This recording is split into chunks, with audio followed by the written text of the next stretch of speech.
evening. Welcome to the Falls Township. Are we on? Welcome to the Falls Township Board of Supervisors meeting for August 22nd. We'll begin with the salute to the flag, please. I pledge allegiance to the flag of the United States of America, and to the republic for which it stands, one nation, under God, indivisible, with liberty and justice for all. Thank you. Ms. Bowen? Mr. Galloway? Here. Mr. Bransky? Here. Mr. Hardy? Here. Mr. Vince? Here. Mr. Rocco? The record show Mr. Rocco was called away on a business trip last minute, so he's unable to be here. We did have an executive session before our meeting. Ms. Gallagher, can you give us an update, please? Thank you, Mr. Harvey. The board met in executive session to discuss various items of personnel and collective bargaining. Thank you. We're going to begin. A few months ago, we had a meeting, or in our June meeting, actually, we gave out a lot of awards for our police department. And just a few days before that meeting, there actually was an event that certainly warrants attention and warrants, awards. We just didn't have quite the time to sort of get it all together for that meeting, so we're going to have this evening. And Chief Wilcox, have you done? The floor is yours. Mr. Chairman, members of the board, honored people. What we have here this evening is our awards committee. Corporal Crozier came to the awards committee, and she had witnessed the incident that took place at the Pennsbury graduation. When you consider everything that can go bad went bad. First, they had an unconscious victim that was unconscious fading victim. And while that was taking place, then they had a cardiac arrest on the upper part of the stadium. So they had a dilemma going on here. They had to get the victim down from there. They had to separate the people, and our emergency services did a bang-up job. They did a great job, and it all ended well. They were able to revive the individual. Falls Township members of the fire department and the fire marshal's office, with the assistance from school personnel, administered life-saving assistance, including the use of an AED. Medical personnel responded, and due to all the efforts, everyone involved, a pulse was restored, eventually allowing the patient to breathe, and without aid. The patient was transported to the hospital and recovered. The event occurred in the football stands, and the patient had to be carried down where medical personnel could render aid efficiently. I'm going to call out the names of the individuals. I'm going to ask everybody to just stay here so the board can come down and shake their hand.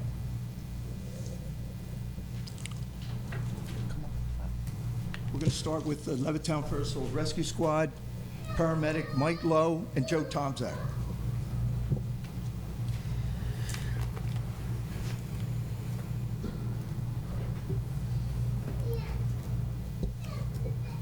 You said Joe couldn't make it, City. Okay. From the Fire Marshal's office, we have Fire Marshal Richard DePolito, John Weiss, and Tony Montenario. Okay. From the Fairfield Hills Fire Company, Rich Tony. Just bear with me here. We got a lot. There we go, Tony. Thank you. From the Fairfield Hills Fire Company, we have Captain Jim McCall.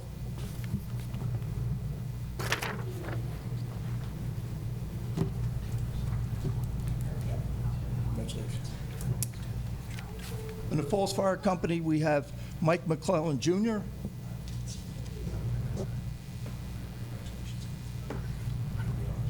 From the Pennsbury administration, we have Gary Campbell, Brian Russell, and Steve Loudon.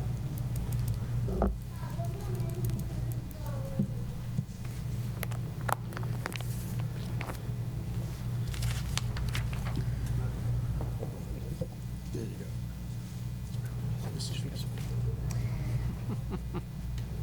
We also have some chiefs here tonight. If you'd like to come up with your men here, you're more than welcome to. And Chief Jones. Gentlemen from the board, would you like to come down and? Sure, absolutely.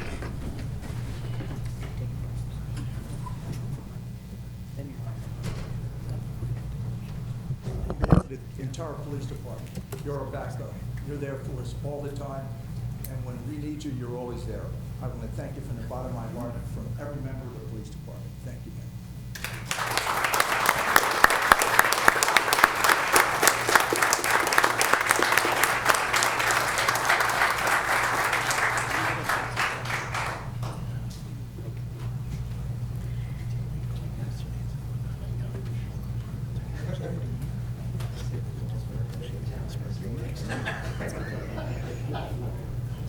These guys look very photogenic. Would anybody like to take a picture of them?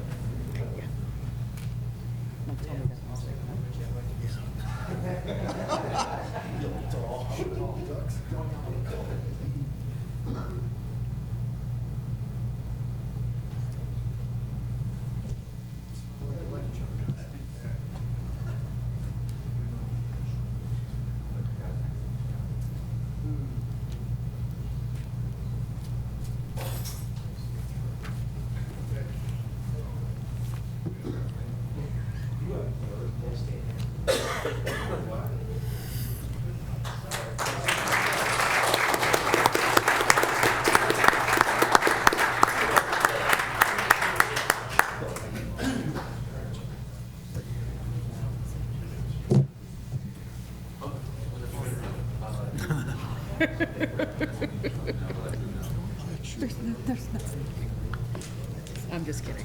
Just as people are leaving, I see Corporal Crozier in the back as well, police officer who made the recommendation of this award. I want to thank her for doing that as well. So thank you, Corporal.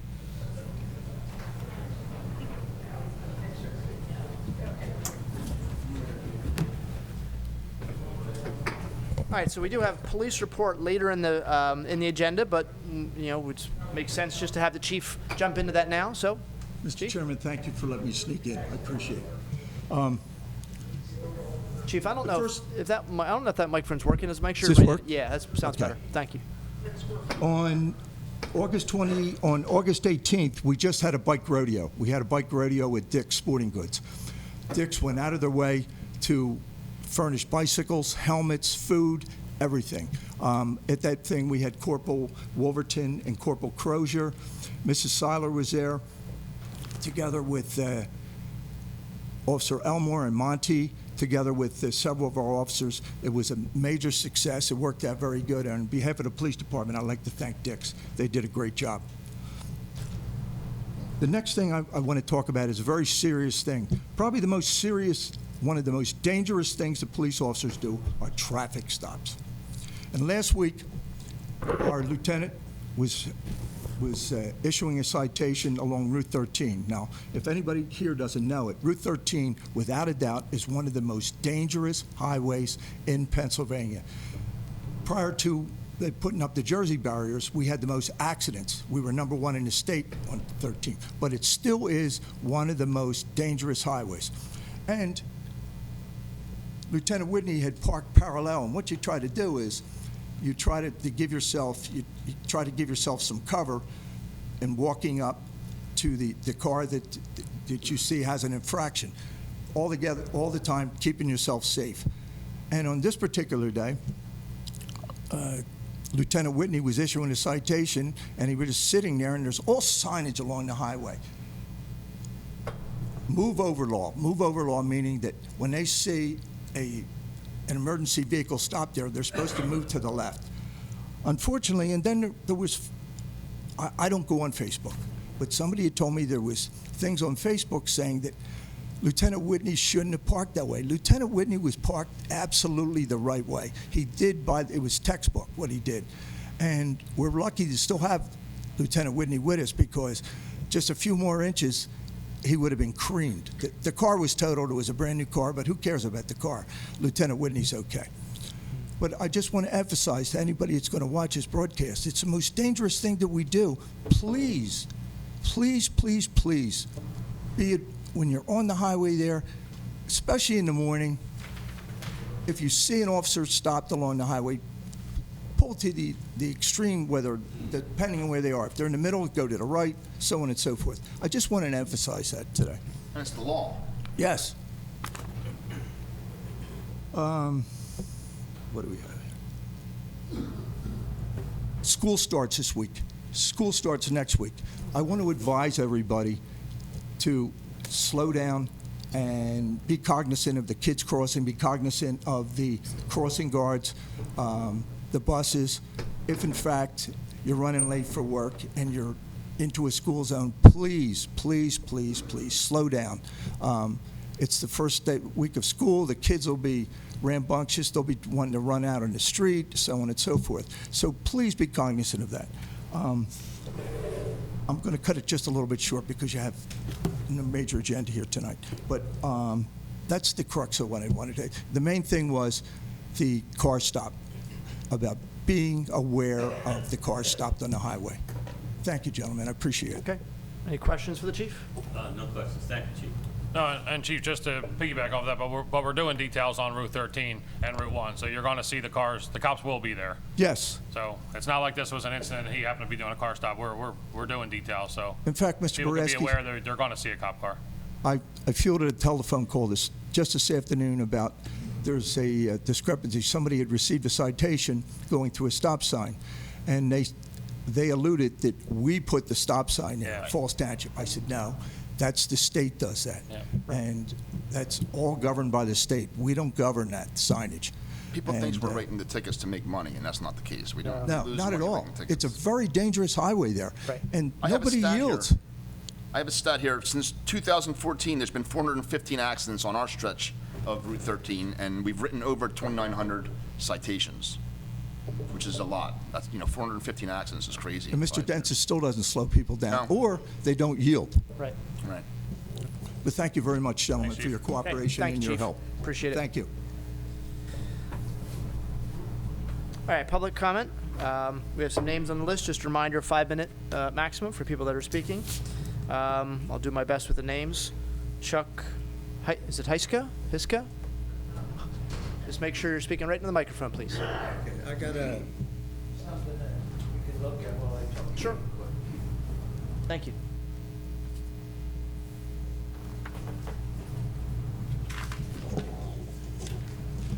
Okay. On Saturday, July 27th, at the corner, we live in Hedgerow Woods, all these people, and this happened in Hedgerow Woods area. The corner of Elbow Lane and Stony Hill Road was inundated with about 50 New York cars. All were New York. There was a Virginia car too, come to think of it. But anyway, about 100 to 200 people were at a party scheduled on 197 Gilbert Drive. My neighbors and I are extremely upset for the following reasons. To give you a little background, on Saturday, the cars started arriving in the neighborhood about 1 p.m. The backyard and house on 197 Gilbert, which is right in back of my property, started to fill up with people. The right side of my property borders the rear yard of this. Okay, a giant blow-up slide was put up, which was as tall as a 2-story house next door. And there's a picture of it I took from the side of my house. Then they had a DJ and they started playing really offensive music. FU was common throughout all the music, cracker, everything like that. And it was just, we couldn't even stand it. The dog went down the basement and hid for the whole day. But anyway,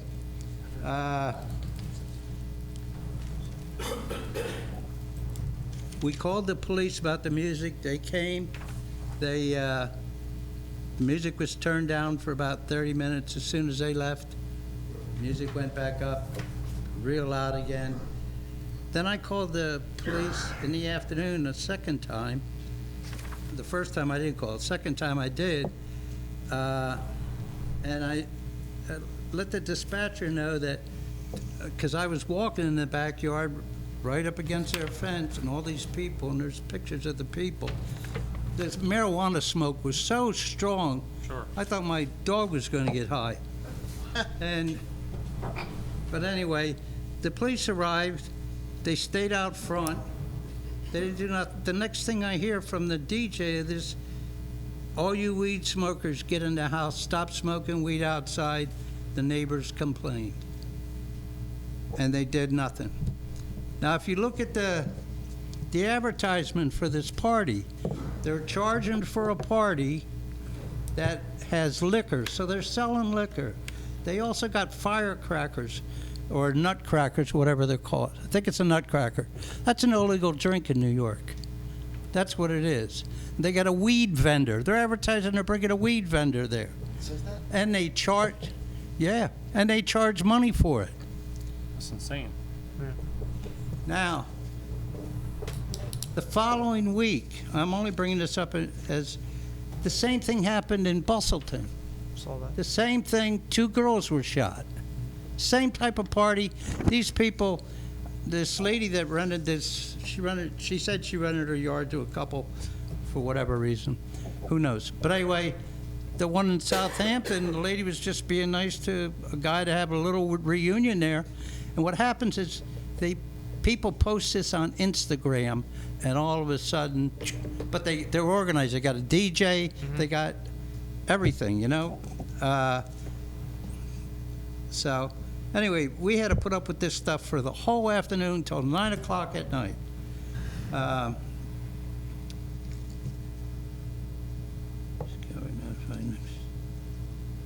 Okay, how did this party happen? Well, Instagram, number one.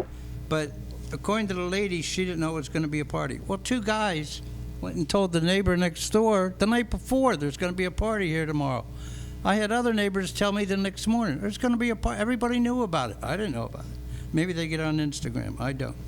But anyway, so the questions we have are Airbnb parties allowed to be in a neighborhood like ours? Is there a limit to the amount of people they can have at a party like that? How much noise is allowed? Do they measure it in decibels? I mean, everybody can play loud music, but this was way beyond that. Is charging liquor legal? No. And why wasn't it shut down if they were? Weed smoking in open, are you allowed? I know Pennsylvania's not a legal state yet. Who's responsible for the safety with all these people? You know what they did to the lady's house? 7 feet up, her siding all melted from the gas grill that they had out there cooking. That could have went up in flames, the whole house. And right in my backyard. How do we get a quicker resolution to this type of situation? I was told by the police, and I'm not knocking them, but I was told that they're not allowed to go into people's backyard unless there's some kind of ruckus or a fight or something like that. The homeowner of that party told me she tried to get the people out of there earlier, and she couldn't. Well, why couldn't the police or do something with what she was saying? She said she tried to get I don't know if she did. But what we want to do, we want something done. Is there an ordinance that says this type of thing isn't allowed? If there isn't, can we get one to stop these Airbnb parties so it don't happen again? And that's basically why we came here, to find out what can be done. What can you do for us? What can you tell us today that can be done? What was the date of the party again? 27th. I've never even heard of an Airbnb party, including this one. I didn't even know this happened in our township. Did you see the It's advertisement? amazing to see this and to see their advertising. What does it say? Free Yeah. spliff? Free spliff.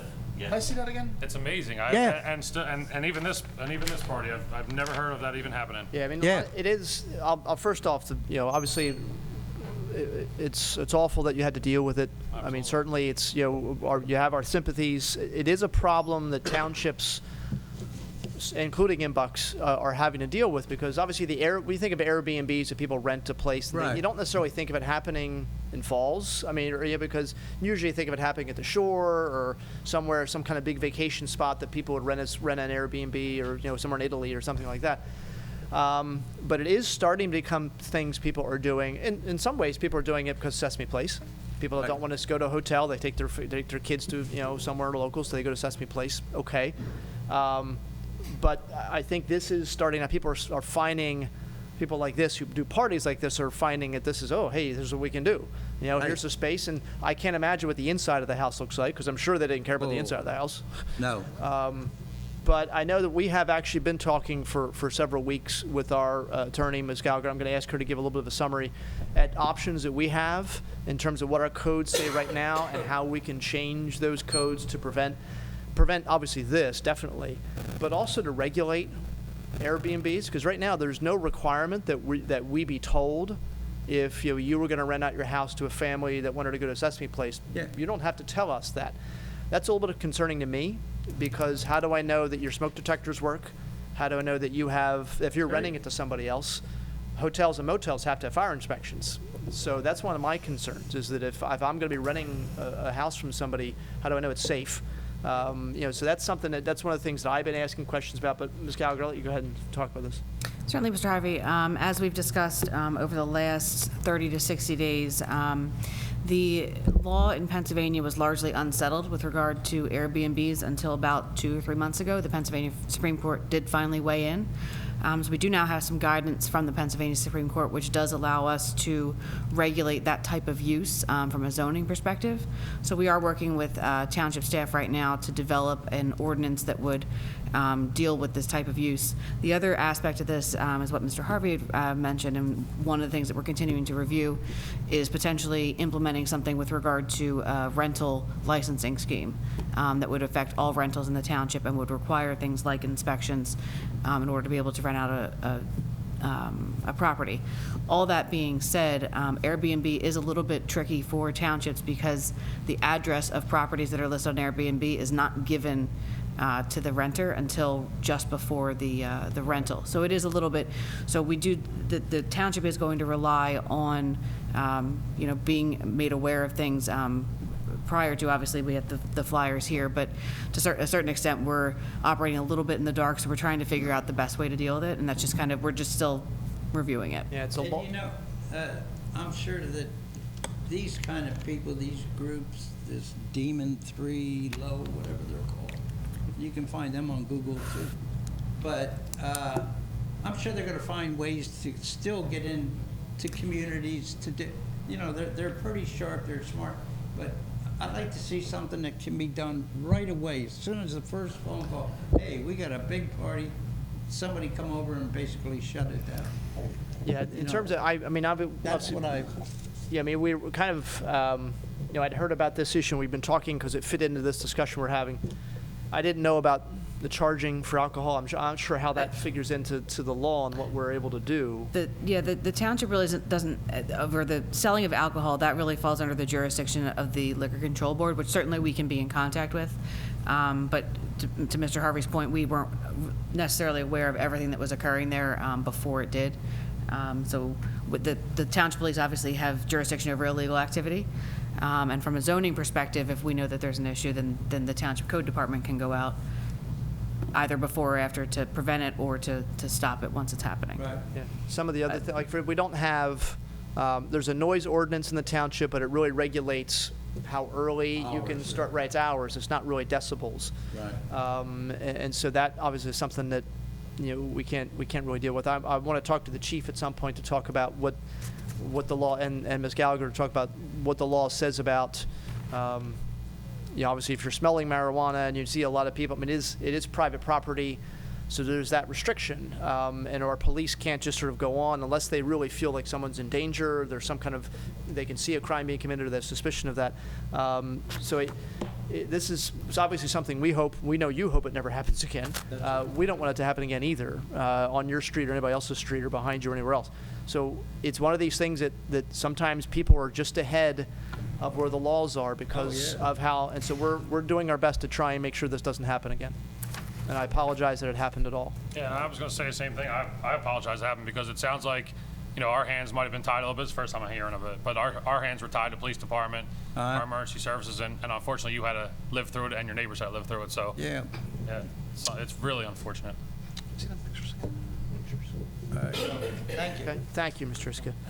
I see a couple of people from Gilbert, Daniel Horning and Charles and Rosemary Boyle. Do you wish to speak as well? Good evening. This is the wrong guy. I can't go behind him. He nailed it. Everything he said, you guys are now aware of. I'd like to see some ordinance or something before it gets to this point Right. of where our whole street is blocked, people changing in their cars, leaving trash all over, urinating on the green belt, driving all over the green belt. Now everybody knows about it. So like I said, thank you, Chuck. Thanks for all my neighbors for showing up tonight. Yeah. And now everybody's aware of it, so Yes. we'd Yeah. like your cooperation. Absolutely. Yeah. Yeah. Thank you. And again, Thank so you. I'm sorry you had to be the ones that were the first ones to go through it. It's, you know, yeah. Charles and Rosemary Boyle?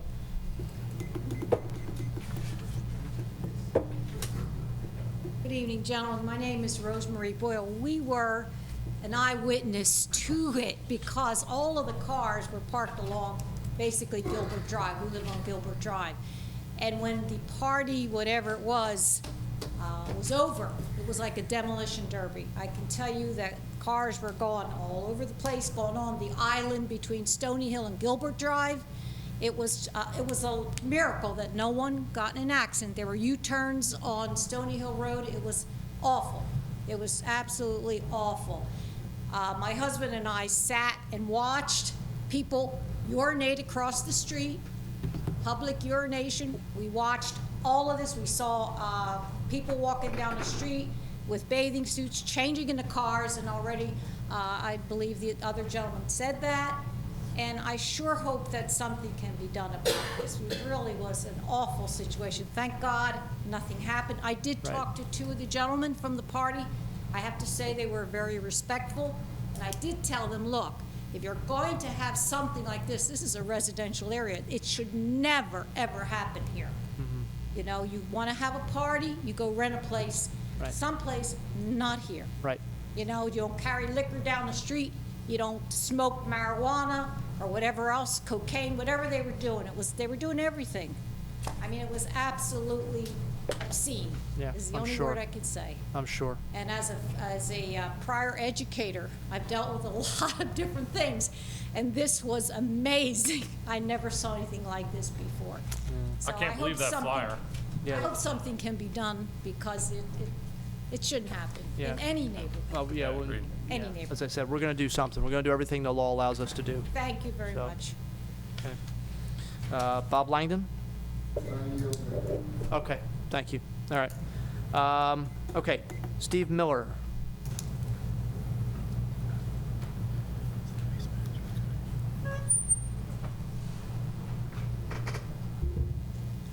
Hi, good evening. Steve Miller from Waste Management, and I just wanted to come in. I'm the new manager down at our trucking company in Bristol, and I've had a few meetings with Peter and Mr. Gray and Rose, and talking through some of the issues that we've been having. It's been a tough summer for us, and some folks are aware.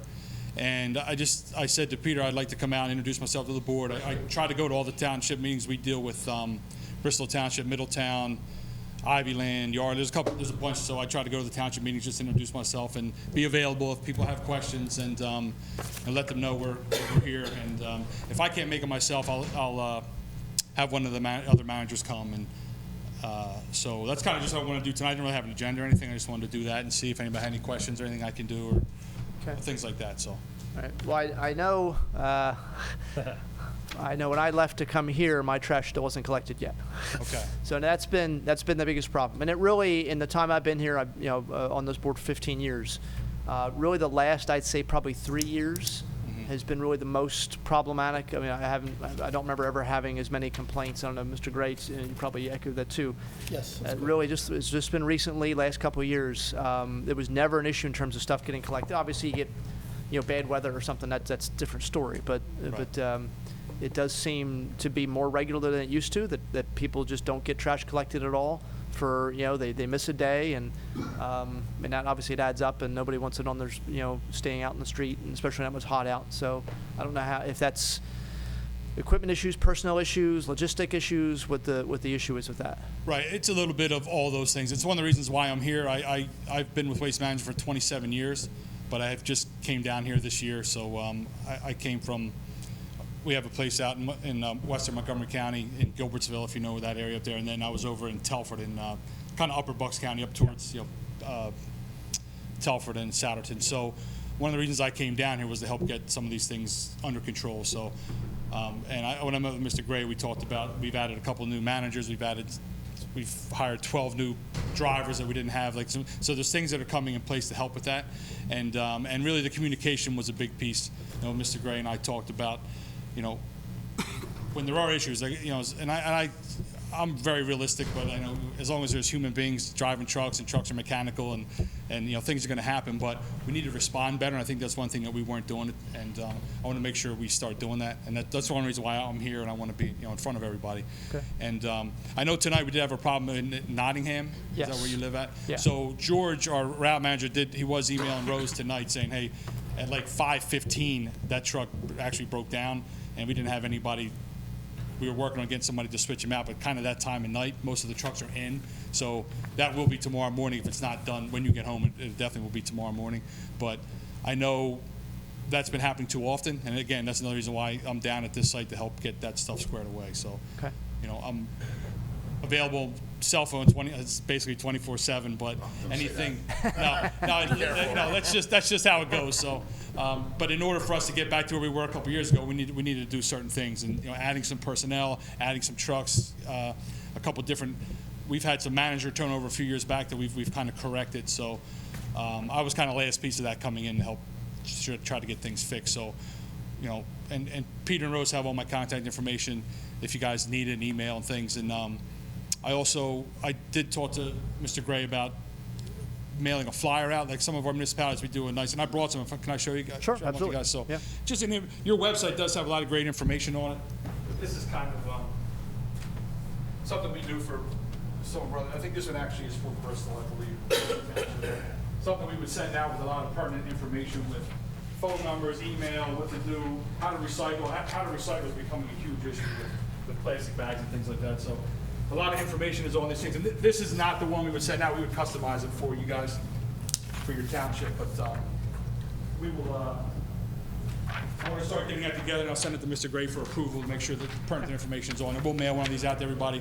And it's a nice color, more like a brochure versus this piece of paper. This is just a copy of it. Right. But so those are some things that I'm trying to do to get, you know, back to where we need to be with the service end of things. Yeah, and we Trash do and recycling. we do have, I don't know if you, we do have a newsletter that goes out twice a year. Okay. Probably the next one's probably September, Yeah, right? Or September October? next month. Yeah, so it's usually September and April, and a lot of times there is information like this, so that certainly we could sort of combine efforts. Okay, It's great. probably too late to get it in the September one, so Right. you might still have to send something like this out. Sure, absolutely, and we don't mind doing that. It's the more where I come from, anyhow. I'm a talker, and you guys can cut me off anytime. That's right. But you know, information and communication is big. That's how we get things done. And, Sure. and I don't think we were quite having that like we needed to.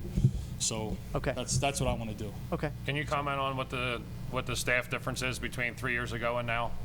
Sure. So 3 years ago, I was not. I can't honestly, but I can tell you from 2017 and 18 to now, we've hired like 12 additional drivers. We were kind of trying to get it done with. I want to say a skeleton because that's not the right word, but there was just truck driving right now is very, very. Everywhere you turn, if you're job searching truck drivers, there's hundreds and thousands of truck driving jobs open. So we had to do things a little bit different with pay and some different things to lure, not lure, but to Attract, get some good personnel in, because you can hire, and I'm sure townships, you guys are well aware, you can hire anybody, but you have to hire the right person. And I think we went through a little phase of just trying to get spots filled, and that backfired on us. So that's another reason why I kind of came down here to help get some of that stuff squared away. And was there any truth to, did Waste Management do away with the union and the drivers aren't union anymore? Or So that's kind of what I heard on the street. Like, I don't know that because I'm not Yeah. a Waste Management guy, but I heard they got rid of the union, which, you know, a lot of drivers bounced and like, you no longer see, like, it was the same trash guys on my route forever. I live in Bob's neighborhood. Yeah, And so does one other supervisor live in Nottingham. gotcha. And it's different trash guys. Sometimes only one guy on a truck or two guys, where it was the Yeah. same same three guys all the time, you know, for Yeah. years. So what I could tell you and I could get back to you with some answers on that, because I wasn't here for that history, but we have two sites in Bristol. One, they're a couple miles apart. We merged those sites together maybe 4 or 5 years ago, I think.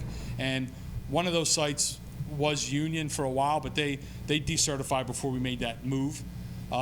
And so I don't think that really had to do with it as much as the economy, and as much as just there's driving a garbage truck for a living. The guys are very well compensated. They work hard for every penny, but you have to find that right kind of person that wants to do that for a living. Yeah.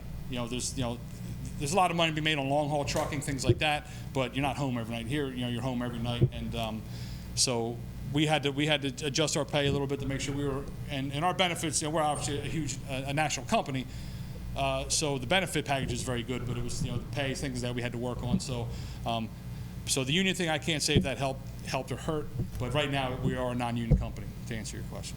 Okay. So, and we're fully staffed. We've hired 12 people this summer, and it takes the training periods. You can't just hire them and then the next day they're out on their own. It's kind of a long training period. We send all our new hires to Florida for 2 weeks for driver training. We have a Florida training center, so we send them down there for that. And then when we bring them back, we start what we call the OJT, the on-the-job training process, and that's when they start getting on their routes and learning, the areas they're going to run and things like that. So.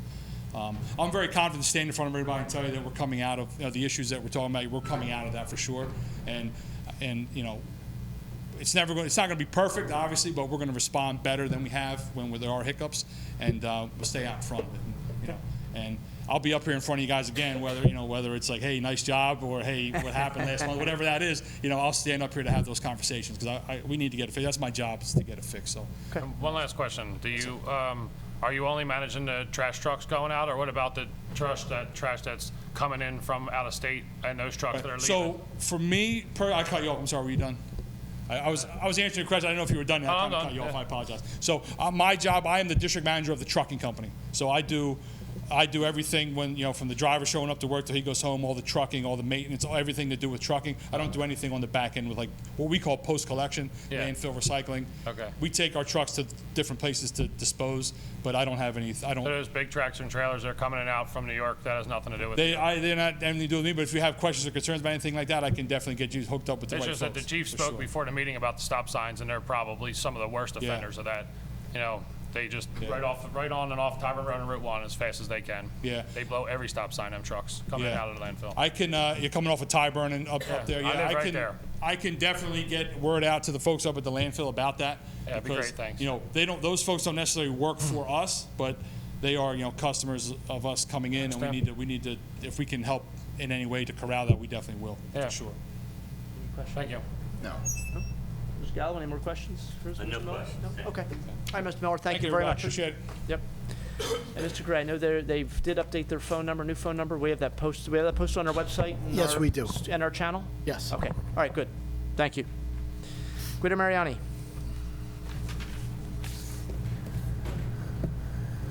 I know there's some people here for certificates of appropriateness. I apologize. We're moving as quickly as we can.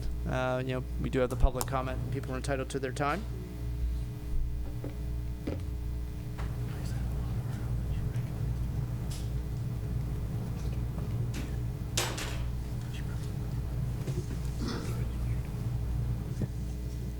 I'll give you 3 brief observations. Seems like we're a little tied up tonight. First one is, there's an awful lot of talk about this new Green Deal. Put your mind at ease about and ignore the vision of a new Green Deal. Now, you hear the world is going to end within 12 years unless we have a carbon-neutral economy within that time. We must permanently eliminate all planes, cars, oil, gas, military, and naturally get rid of the cows. Now, the reason why some of these new liberals in Congress say these things is because they're cracked. Now, listen to me. The world was warmer in the 1930s. Human contribution is way too small to have any effect, and warming is caused by sunspots and the exchange with warmer oceans. Global average temperature is falling, and by 2030, it's going to return to where it was about the 1970s. Due to what they call the triple crown of cooling, it comprising the ocean temperature cycles, the solar radiation cycles, and the volcanic activity. Finally, CO2, let everybody relax, cannot cause global warming. Doesn't mix well with the atmosphere. He's smiling. You'll be around after 12 years. I hope so. Its specific gravity is 1.5 times the rest of the atmosphere. Okay? It heats and cools much quicker. Its radioactivity processes are much different. and it literally cannot cause global warming. So all the talk, put that out of your mind. It's not going to happen. The second thing that I am really deeply concerned about is about the public abuse of our police and their inability to enforce standards of safety, even to protect themselves. Take a look at New York and what's happening in places like Portland. Now, I haven't seen that behavior here, but let me tell you how to avoid it. Pay attention to me. If any of our officers are ever subject to any personal abuse, they should immediately introduce the attacker's forehead to some concrete. And this will act as a deterrent to such behavior within Falls Township. It's not going to happen here. It's not going to be tolerated here. Finally, my favorite subject, the gateway drug, marijuana. Medical marijuana has more of an imprint on your life than most people realize. Under federal law, possession of medical marijuana remains a violation of federal law. Under the law, you are prohibited from possessing, using, or purchasing a firearm. It's an important thing. You cannot obtain a permit to carry, and there's no exceptions to this. Now, it gets a little bit more complex because to have a marijuana card, if you have a firearm, you got to transfer that firearm to someone who's not a member of the same household within 60 days. This is the problem. What if you're a caregiver? You live in the same quarters as that person. Under federal law, sheriff deputies, probation officers, correction officers, detectives, coroners are in a position which marijuana use of any kind is prohibited because their duties require them to carry a firearm. Now, where are we, Falls Township, on enforcement? So Ms. Gallagher is there, she's going to help us with this, I'm sure. Do we enforce it all? Smiling Chairman, do we enforce it all? Can we reasonably enforce this complex thing? That's my question to you. Do you have any questions? I don't have any questions. No. Okay. No, I have a lot of questions, but I'm not going to ask them. I would suspect that we are enforcing the laws of the Commonwealth of Pennsylvania and the federal government as well as we possibly can. We have a very good police department, and so they are doing the best they can. And rest assured, we know that there are issues when our police are challenged physically, and they have done very well in terms of de-escalating in most cases. In fact, that's happened relatively recently. So our police are very well trained, and I don't agree with almost anything that you said, but Shocking, I know. I will say that. Did you believe it? I can't believe that.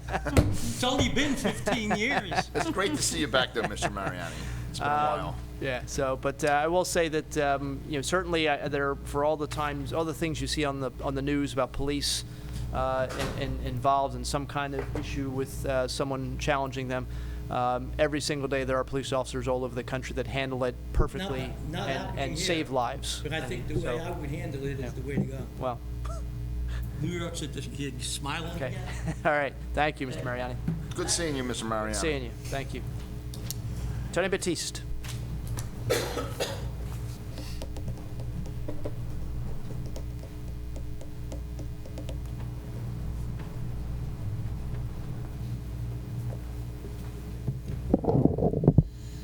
Tony Batiste, Gloucester Road.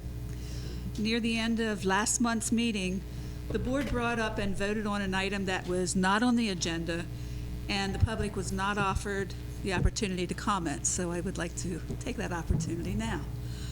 The item was to send a letter of support or approval to add fluoride to our water supply, and I know some of our water supply already has fluoride added.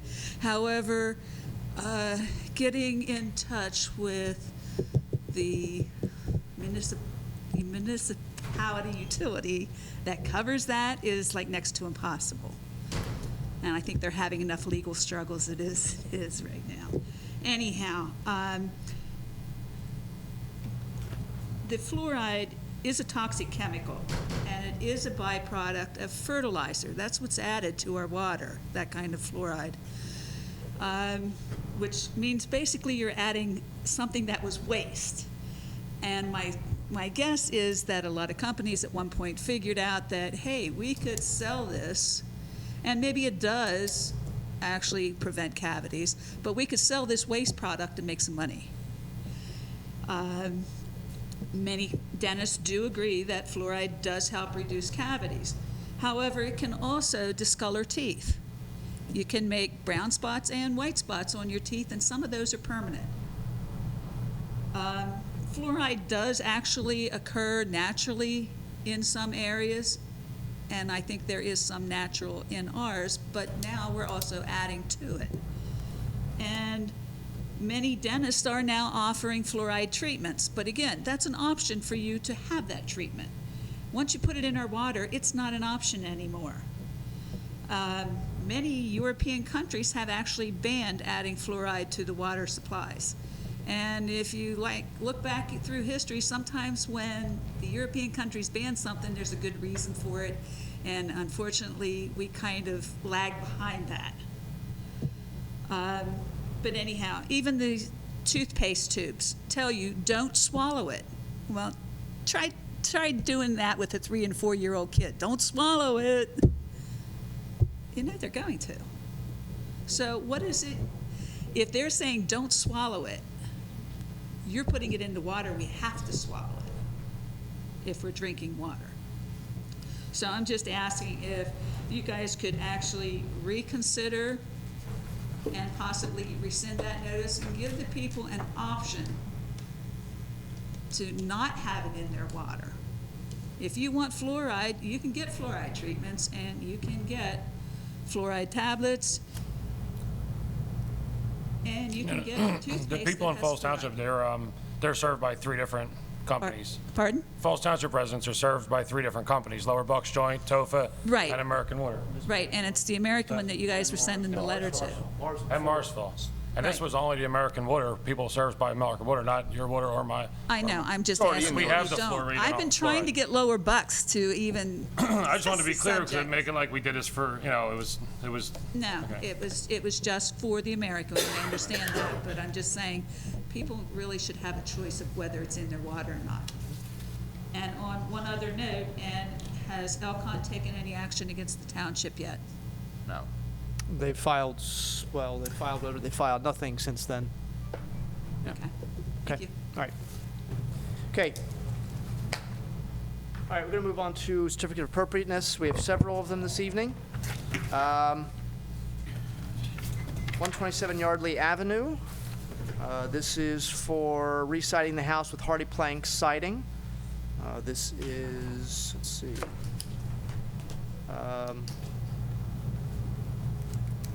Valdemar Papuga.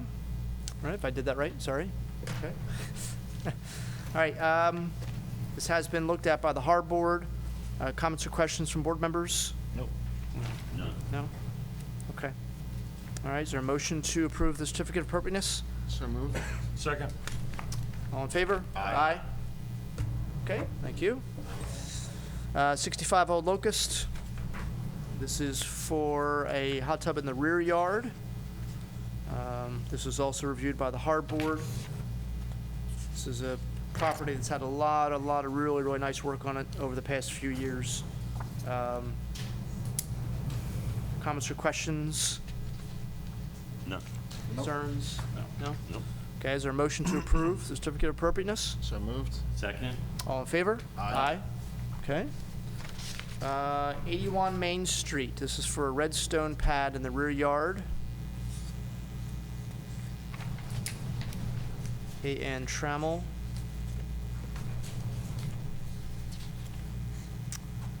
The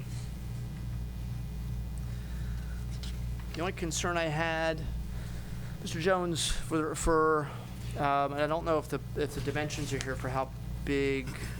Well, it is, but they're kind of small. I'm assuming you'd have to look at impervious, since it's going to be stone It's going to be stone, Mr. Chairman. We did look at it briefly in terms of zoning. I believe the overall dimensions are right now 69 by 11 or 67 by 11, but they're going to have to reduce at least the length to meet our ordinance for an accessory use, so they're going to have to move it slightly away from the properties. We will look at it when we do the official review, and we'll most likely issue an approval conditioned upon them not increasing any runoff to any adjoining properties. And there's ways we can do that in that setback. Yeah, I know they have a very, very big front yard, so I don't know what the impervious calculation is. And the house, I don't think is that large. We looked at that specifically, and they will not be over the impervious allowance. Okay. All right, it. Huh? 81. Sorry, I didn't see that. I missed that. Oh, sorry. All right. Any other comments or questions? No. Okay. All right, is there a motion then regarding that certificate of appropriateness? So moved. Second. All in favor? Aye. All right, 35 Old Locust. This is to install a 50-foot section of a white PVC privacy fence in a side yard. This was looked at by 2 members of the review board.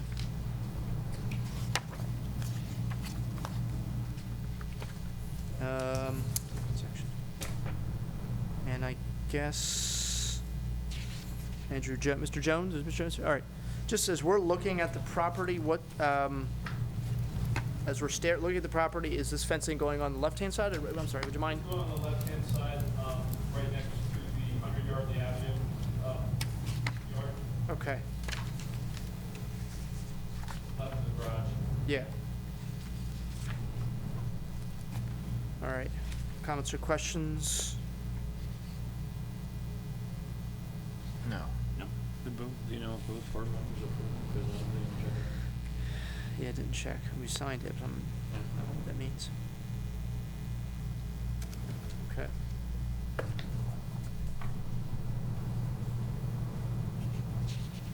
All right. Is there a motion then to that effect, or to regarding this certificate? So moved. To approve? To Yeah. approve. Okay, motion made and seconded. All in favor? Aye. Aye. Okay. All right. Oh, and one more, sorry. 133 Yardley Avenue, new siding, new front door trim and shutters. This is for Mr. Potter, Ms. Friel. Okay.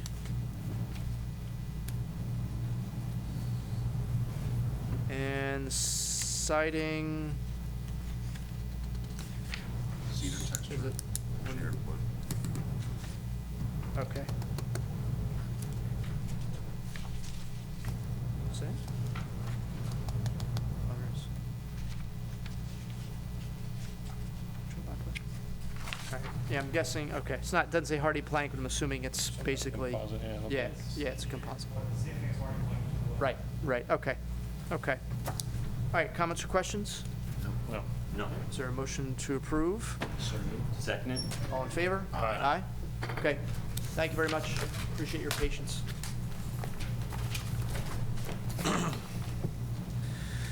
All right. All right, item 7 is Campy Components Incorporated, preliminary and final land development, 88 Canal Road. Mr. Gray? Yes, the applicant's proposed project consists of the construction of 11,025 square foot building addition with related site improvements and associated parking, utilities, and stormwater management. Representing the applicant tonight is Ms. Karen Lee DeMerlis. Karen Lee DeMerlis from Hillwall. Thank you, Mr. Chairman. Just, Can you hear sorry, me? yeah, it seems the microphone seems a little quiet tonight, so I think you have to speak right into it. Okay, thank you, Mr. Chairman, Mr. Vice Chairman, supervisors, and professional staff for allowing us to appear before you tonight. We're here on an expansion of a building in the planned industrial park. Campy Components has been there 19 years with no expansions. It's a very interesting business. I'm going to allow Mr. Al Goodman, who's the founder and president of the company, to explain a little bit about what they do and why this expansion is necessary. Hey, good evening, everybody. My name is Al Goodman. I'm the president of Campy Components, and what we are is a major defense contractor, And we've been in business for over 35 years. We were in Bristol for 15 years, and we've been in Fairless for 19 years, since year 2000. And we have 25,000 square feet, and we're a full volume distribution company, logistics company, and we just flat out need more space. And for storage, for staging, for crating, our business has grown over the past bunch of years, and we're very blessed like that.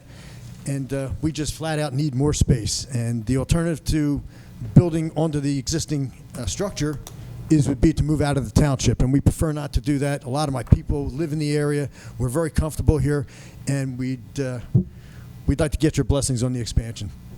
Thank you. Okay. All right. I also have with me Mr. Vince Fioravanti, the engineer, who's been working closely with Mr. Jones for almost a year now, and he'd like to make a brief presentation on the expansion itself. Sure. Just make sure if you're going to move, you can take one of the microphones out and take it with you, just so we have you on tape. Thank you. Looks like my exhibit's going downhill there. Yeah. Let's see if I can. Oh, I got tape under here. That's all right. That's all right. Should be fine. I guess what you see before you is a rendered version of the final land development plan. You can see the building in two shades. The lighter tan color is the proposed addition, approximately 11,000 square feet, and it adds about 7% to the building coverage for the project. In terms of site work, it's very minimal with this project. When you look to the domino effect of a building addition, first thing it does is increase your parking requirements because your office space increased, your warehouse space increased. Despite the fact that there's no new employees, the code-required parking still would increase. And we're able to do that by just restriping the existing asphalt on the project. There was enough asphalt on the site that restriping around the perimeter would provide the allowable parking, or the required parking. So we could do that without increasing the impervious, which was a bonus. Despite the fact that there was no significant increase in impervious, about 11,000 square feet was the building, and then about 1,000 square feet we had a forklift ramp, and a couple little spots where we had to widen to have code-compliant aisle widths. So about 1,000 square feet of miscellaneous impervious, and 11,000 was the building. So essentially the site work was pretty minimal. But the building does require the restriping. Also, the impervious then, when you look at the domino effect, requires some stormwater improvements, which we did apply to this site as well. The basin down there in the bottom along Canal Road was a new basin. And essentially the downspouts and the new rooftop areas all completely taken care of by the new basin. So there's really no impact in terms of the Kresge Road basin from the project. Some other enhancements when you go through the process and you get the review include landscaping. You can see the trees that are proposed. They have the white cross in the center, and there's a couple there at the entrance. So there's some new landscaping where we could fit it, some shrubbery to buffer the new parking, and the new parking along the perimeter that we striped. We have some holly planted across there, just so that, spillover from headlights doesn't cross the property lines. To the right, we have a lot that's undeveloped, and so we don't have any additional buffering there, but it is wooded to the east there. Other improvements that we did make to the parking were ADA improvements, restriping and adding of a fourth parking space per ADA requirements. There were 3 there on the existing site. The existing site was built in 2000, so it was almost 20 years ago. So we do have landscaping improvements, stormwater improvements, and some site improvements that we were discussing. So I think basically the utilities or service from the roads, Kresge Road and Canal Road, the existing services on the building are just brought into the new expansion. So not much there. There's some rework had to be done on the fire service, and we had to relocate that away from the building for the fire marshal. But otherwise, the expansion is relatively straightforward in terms of site work. I think there were 4 waivers on the resolution that we looked at. I don't know if the board wants to go through those. I think they're relatively... Pretty straightforward. Yeah, pretty straightforward. For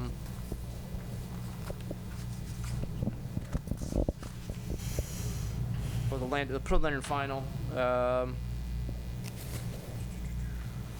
Raised parking beds. Street trees. I think the 200 feet, all the features, the existing features within 200 feet were the 4 waivers, right? Correct. All right. Any questions for Mr. Fiorante? No question. Okay. Mr. Jones, anything from you? No, sir. Okay. All right, yeah, I noticed the Disabled Persons Advisory Board did recommend 1 additional handicap space, which you already mentioned. Yes. You got that. Okay, so I appreciate that. Okay. I'm assuming you saw the Fire Marshal's letter from July 24th. Yes. Okay. All right, that's a will comply. Yes. Okay. All right. Is there any public comment needed? See no hands. All right, so this would be preliminary and final land development for Campy Company Incorporated, Components Incorporated. This would be Resolution 1917. Okay. If there are no comments or questions, is there a motion to approve Resolution 1917? I'll make a motion to approve Resolution 1917. I'll second that motion. All in favor? Aye. Okay. Thank you. Thank you very much. Thanks very much. Yeah, good luck. Thank you very much. Thank you Could for we get staying. could we wait for a signed resolution and then have Mr. Goodman co-sign it? It'll be you'll get it tomorrow. Okay, thank you very much. Okay, thank you. Thanks again, everybody. All right, take care. Thank you. All right, item number 8 is consider amended proposal for professional engineering services from Jones Engineering Associates for the 2019 Falls Township Road Improvement Program. Mr. Gray. Yes, earlier this year, the board approved a proposal from Jones Engineering Associates for engineering services as part of the 2019 Road Improvement Program. This included 5 roads for a full-depth road reconstruction and 1 road for a mill and overlay project. At this time, Mr. Jones has provided an amended proposal to include 4 additional roads: DeCoux Drive, Burgess Avenue, Burgess Road, and Hamilton Avenue as part of the full-depth road reconstruction, and 2 additional roads for part of the mill and overlay improvement, which include Walnut Avenue and North Lafayette Avenue. The additional cost for this engineering service is $169,000, which would give a total cost for the 2019 and 2020 road improvement programs of $464,300. This time, the board is asked to consider the amended proposal from Jones Engineering Associates for $169,800. Okay. For Mr. Jones, just give us an idea when we talk about engineering that goes into a road improvement program, what kinds of things are we paying for here? Sure. The initial phase is the survey phase, of course, where we have to contract with an independent surveyor to go out and do land surveys to give us all the existing conditions to which we would propose our improvements to. That's pretty much runs anywhere between 40 to 50% of our cost. It's a lot of money to go out and do the ground survey. And then our fee is for designing the improvements. Part of the design, we've been doing that since this first road program that I've worked on, is really analyzing the pavement design. Normally what we would do is go through and just apply the township pavement specification. And we felt that this might be an area to enjoy some savings. And so we contracted a different sub-consultant under that phase to do not only core samples of the existing pavement system, but then give us a design and their recommendations for different thicknesses that are less than what our ordinance would call for, say, under a land development. And so that's a big portion of the design. And then, of course, we go into all of the drainage, stormwater management. We look at how all of the runoff occurs, where it runs, how it accesses different inlets, and propose a new system of infrastructure to take care of that. And then lastly, we go design all the grading, the sidewalks, the aprons. So that's a pretty big effort to do all of the actual grading, and it's very difficult to do the grading on a road. It's hard to design a road that's already there. So you want to try to make it code compliant. We make it the proper width, and we apply the proper grades and the proper center line adjustments, and then we have to fit all that into the existing infrastructure. So that's a very difficult process. And once that's all done, we prepare the bid specification, which is a pretty intense contract document, as well as the plans for bidding, and then administer the entire bid phase process, accepting the bids, making our recommendations, evaluating a responsible contractor review, and then lastly, we oversee the construction. So that fee that Mr. Gray just explained to you covers all of the engineering up to the inspection. And the roads we're adding would be roads we do in 2020? Yes, sir. We are scheduled now to finish Hedgerow Woods for the 2020 scope, and due to recent utility work down in those streets, we realized that they're, number one, they were on the roadmaster's list from the beginning. They're one of the 2 remaining sections that are left on that original reconstruction list, so they're due. And we found, due to a recent construction project, that there's, a pretty thin pavement section out there. So they're ripe to be done, and we informed the manager and the board members that if we could get the proposal approved, at no delay, then we can actually include those roads in the construction of the 2020 with the remaining portion of Hedgerow Woods. So they'll actually be ready for construction early spring 2020. Okay. All right. All right, comments or questions for Mr. Jones?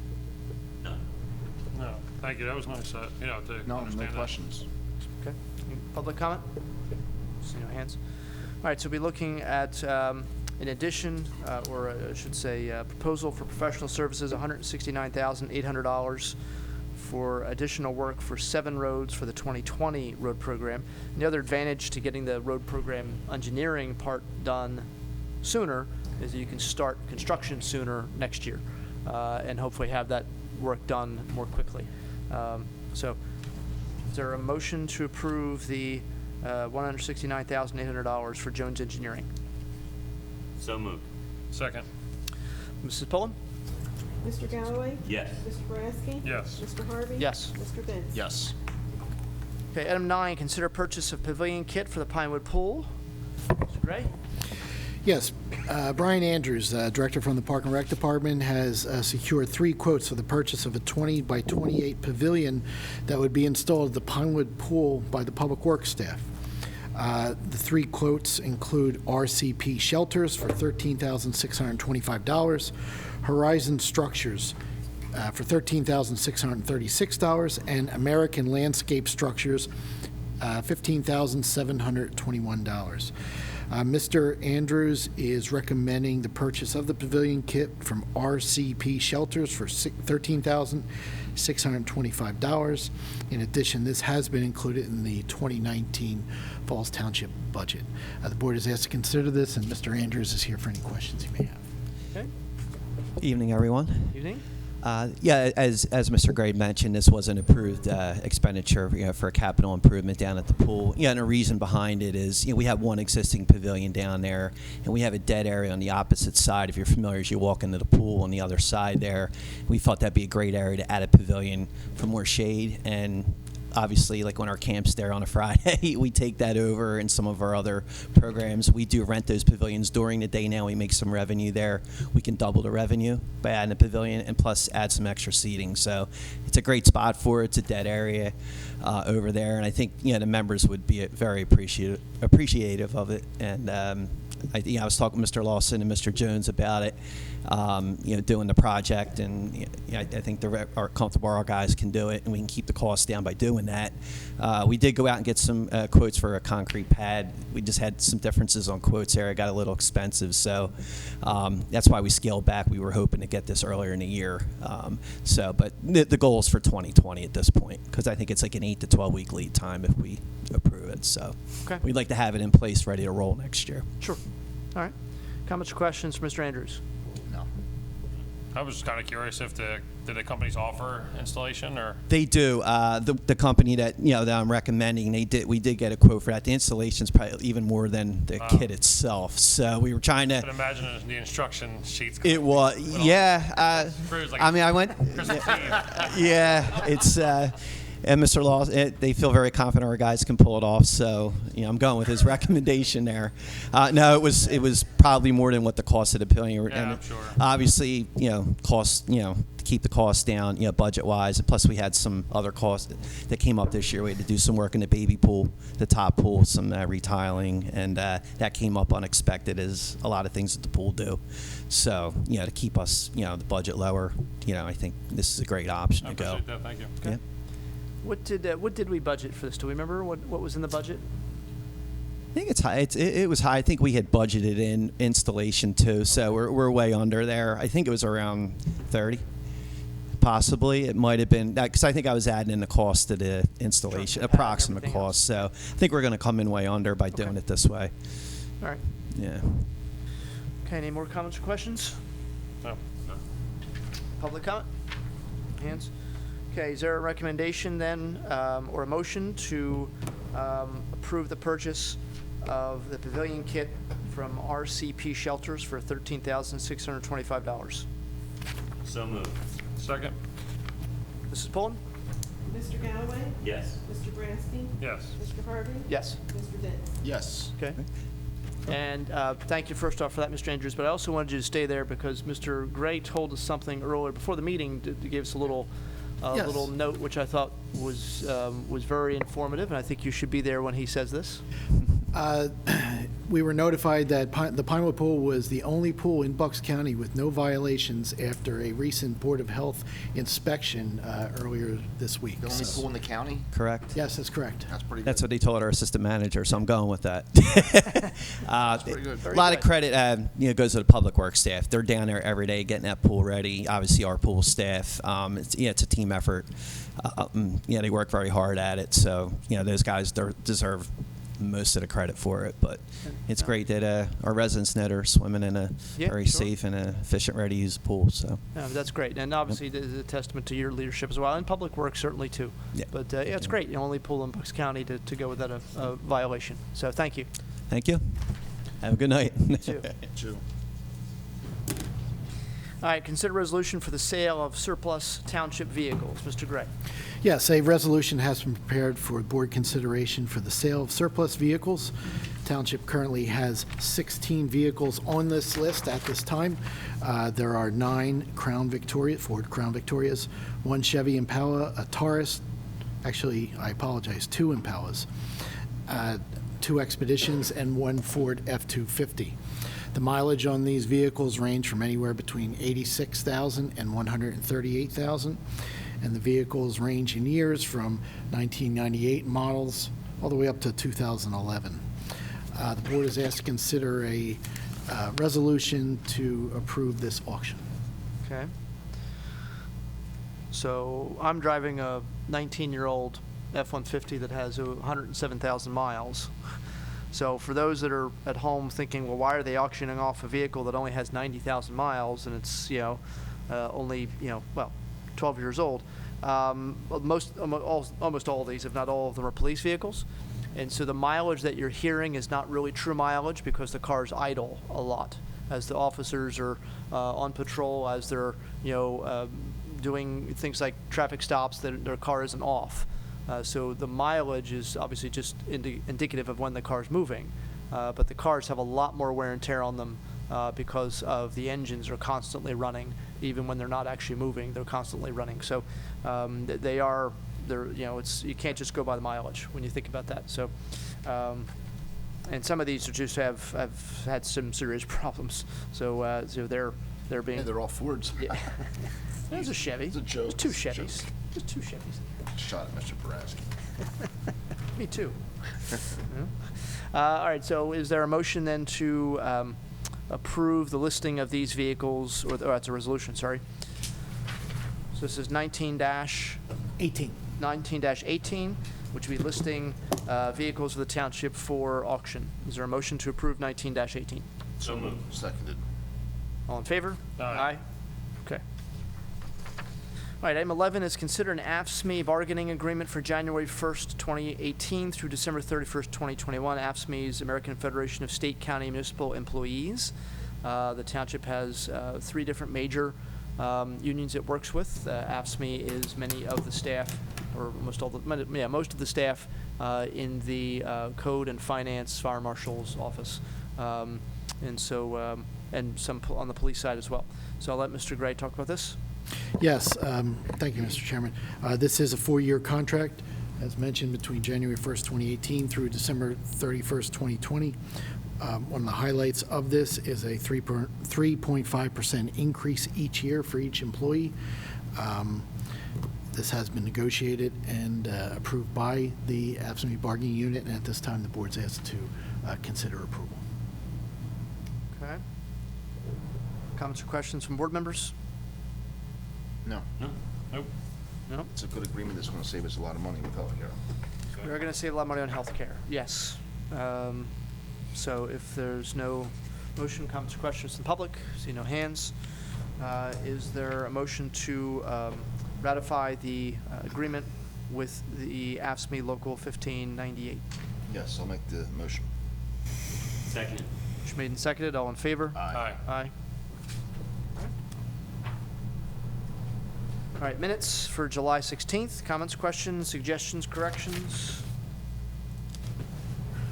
Excellent minutes as always, Mrs. Pullen. Is there a motion to approve the minutes as presented? So moved. Seconded. Seconded, all in favor? Aye. Engineers report. Mr. Jones, you're up again. Thank you, Mr. Chairman. As you'll see in front of you, the engineer's report for July shows that we had 7 new earth disturbance submissions and 1 new cell tower alteration project, general review. Some points of note from the active land developments. MLH Explorations, the big greenhouse portion, it's another amendment, and the Morrisville Commons subdivision will be before the Planning Commission on Tuesday next week. The Outback Steakhouse, they came to the zoning hearing board meeting and received a variance for a sign and indicated at that meeting that they are scheduled to be open on November 1st, so that's good news this year. There's another project that's listed, WG Lincoln Properties. You'll recall that was approved by the board, I think around 2015, and they sat stagnant for a while due to the sewer issue, but they finally gotten their ducks in a row and have come in, had the Mylar signed and recorded, and they are now under construction. So you'll see that activity that's at 640 Lincoln Highway, and I believe they had the pre-construction meeting and they are in various stages of demolition. So that should go fairly quickly, I would think. Of all the earth disturbances, all that have come in have been reviewed and approved in July. So there's kind of a plethora of projects that you can see in the report, the narratives. T&M Holdings Mazza was a waiver of land development issues, so that was kind of a formality. Skyline Steel is at the steel mill, and they basically are coating pipe underneath a kind of a tent structure. The waste management Fairless landfill was related to the flare project, various infrastructure generators and such. 2 pools, and Gillette has a small building addition, all reviewed and approved. In terms of our ongoing township projects, we spoke a lot about the 19 road program, so I won't speak on that specifically unless you have a question. But the 2018 road program is finished. There's a crew that's working, doing valve relocation or valve adjustments, minor punch list work.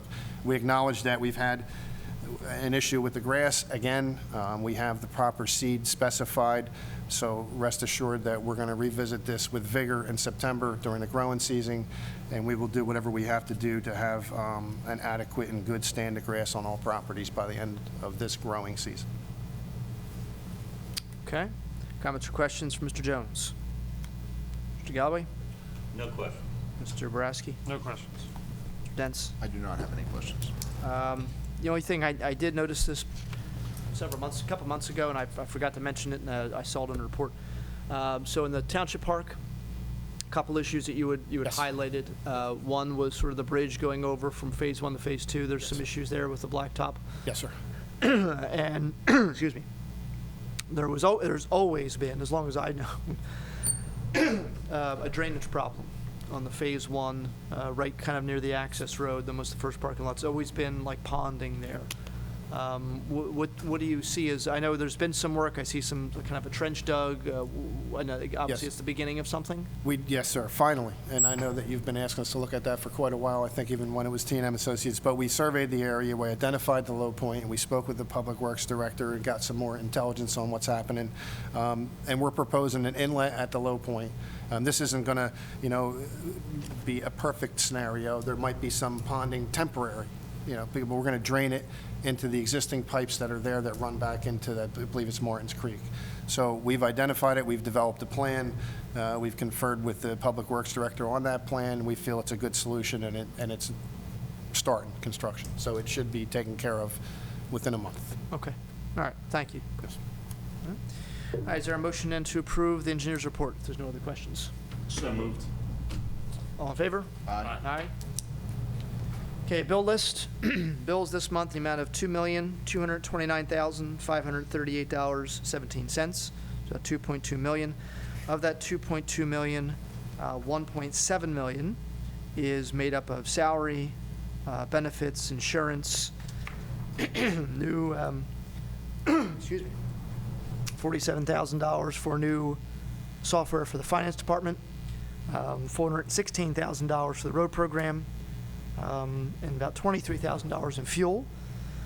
And then there's about $70,000 in either escrow funds, which is not township money, or state funds.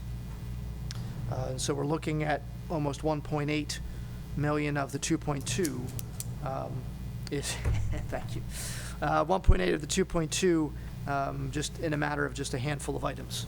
So comments or questions regarding the bill list? No. No. Okay. All right, is there a motion in to pay the bills? So moved. Seconded. Mrs. Pullen? Mr. Galloway? Yes. Mr. Boraski? Yes. Mr. Harvey? Yes. Mr. Dents? Yes. Okay, that's that. Executive session we had earlier, police department report we had earlier, so manager comment? Yes, thank you. First item I have is for board consideration an employment agreement between the township and Lieutenant Nelson Whitney of the Falls Township Police Department. This is a 5-year agreement for the years 2018 through 2022. This includes a 4% increase for the years 2019 through 2022. The board is asked to consider this agreement with Lieutenant Nelson Whitney. Okay, we do, earlier this year, we had our agreement with the Police Officers Union, what's called PAFT. Each of the 3 lieutenants has an agreement which is essentially almost identical to what the rank and file get with, you know, just a few differences. Lieutenant Whitney is the first of these that we're working with. The other 2 lieutenants kind of negotiate on their own. Comments or questions regarding this employment agreement with Lieutenant Whitney? I have none. No? Okay. All right, is there a motion then to ratify the employment agreement between the Township of Falls and Lieutenant Nelson Whitney? Yes, I'll make the motion. Seconded. All in favor? Aye. I just want to announce several escrow releases. The township received 2 escrow releases from Jones Engineering Associates. These include AccuFire Fabrication, located at 8 Progress Drive. The release amount for the escrow is $74,803.30. This is a letter of credit. The second one is for St. Joseph's Court, located on New Falls Road. Dollar amount of the escrow release is $63,720, which is also a letter of credit, and this is release number 9. The board is asked to consider these escrow releases. Comments or questions regarding either of the 2 escrows? No. No. Okay, is there a motion to authorize the release of both escrows stated in the August 14th memo? So moved. Second. Mrs. Pullen? Mr. Galloway? Yes. Mr. Boraski? Yes. Mr. Harvey? Yes. Mr. Dents? Yes. Finally, I just want to announce several new businesses that open up in the month of July. The first one is located at 300 West Trenton Avenue, Suite 204 in Morrisville. They are called Tire Disposal Services. Second is located at 254 West Trenton Avenue in Morrisville, New Belmont LLC and New Esonia LLC. Third one is 229 Plaza Boulevard in Morrisville. That's called Southern Comforts. And 380 Lincoln Highway in Fairless Hills, DFH Woodcrest LLC. And finally, 229 Suffolk Road, Blue Rose Home Care. And that's everything I have tonight, Mr. Chairman. Thank you. Okay, thank you. Have you tried Southern Comforts yet? No, I haven't. Have you? Not yet, no. Okay, all right. All right, up to board comment. Mr. Dents? I have no comment. Mr. Boraski? No comment, thanks. Mr. Galloway? No comment.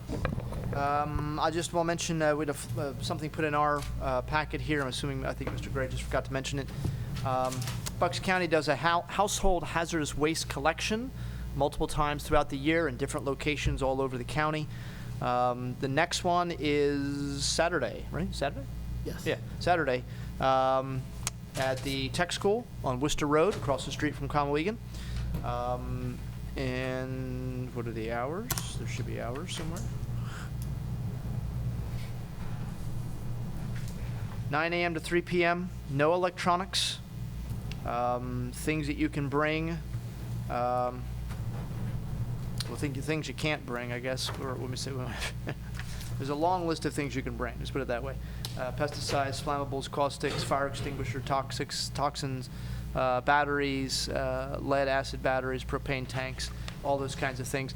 This is on our website, Mr. Gray. Is it linked or posted somewhere? Yes, it should be. I'll confirm it is if it's All not. right, make sure it's on the channel as well, Will please. do, yes. And we'll also use our social media to put this out.